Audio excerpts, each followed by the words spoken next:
Hi friends, పాపం తనుజాని అందరు nominate చేశారు.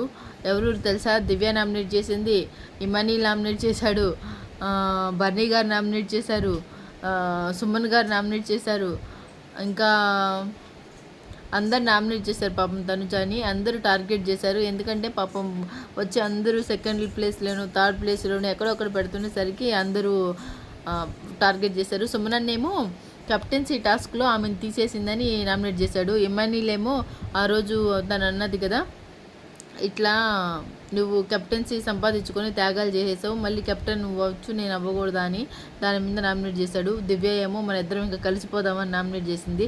సంజన గారేమో నువ్వు ఒకవేళ వెళ్ళినా కూడా మళ్ళీ సేవ్ అవుతావని చెప్పి నామినేట్ చేసింది. ఇంకా అందరూ తనుజాని నామినేట్ చేశారు. ఈరోజు కళ్యాణ్ అయితే అసలు ఫుల్ హైలైట్, ఫుల్ అసలు ఎంత ఫైర్ అంటే అసలు ఫస్ట్ టైం చూసాను నేను. ఎప్పుడు సైలెంట్గా అట్లా ఇట్లా తిరుగుకునే కళ్యాణ్ ఈరోజు ఎంత ఫైర్ అయ్యాడంటే, ఎప్పుడో 4th వీక్లో చూసా నేను అంత ఫైరు. ఇప్పుడు మళ్ళీ సెకండ్, ఇప్పుడు మళ్ళీ 11th వీక్ 12th వీక్ ఈ వీక్లో చూస్తున్నాను నేను. అసలు ఎంత ఫైర్ అవుతున్నాడంటే అసలు మామూలు కాదు, అసలు ఎక్సలెంట్గా ఉంది. అంటే వాళ్ళు చెప్పేదానికి ఆర్గ్యుమెంట్కి దానికి ఏదైతే జరిగిందో దానికి సంబంధించింది మాత్రమే. మన టాస్క్ ఆడారు కదా, టాస్క్లో రీతు ఫస్ట్ డే తీసేసిందంట పవన్ కళ్యాణ్. ఫస్ట్ డే వెళ్ళిపోమన్నదంట గేమ్లో నుంచి. సపోర్ట్ చేస్తానని చెప్పాడంట కళ్యాణ్. సో కళ్యాణ్ ఆ టాపిక్ మీద మాట్లాడాడు. నేను సపోర్ట్ చేస్తా అన్నందుక నువ్వు నన్ను ఫస్ట్ డే వెళ్ళిపోమన్నావు అని అదొక టాపిక్ మీద.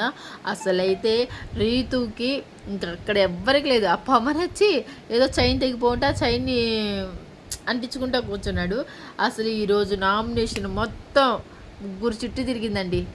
ఎవరు తెలుసా? కళ్యాణ్, తనుజ, రీతు అయితే ఎలా అరుస్తుందో తెలుసా? అసలు ఇదొక పెద్ద అసలు మైక్ పెట్టి అరిచినట్టే.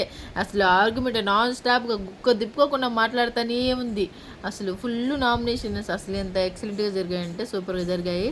ఓకే, నా ఛానల్ లైక్ చేయండి, షేర్ చేయండి, సబ్స్క్రైబ్ చేసుకోండి. Thank you so much.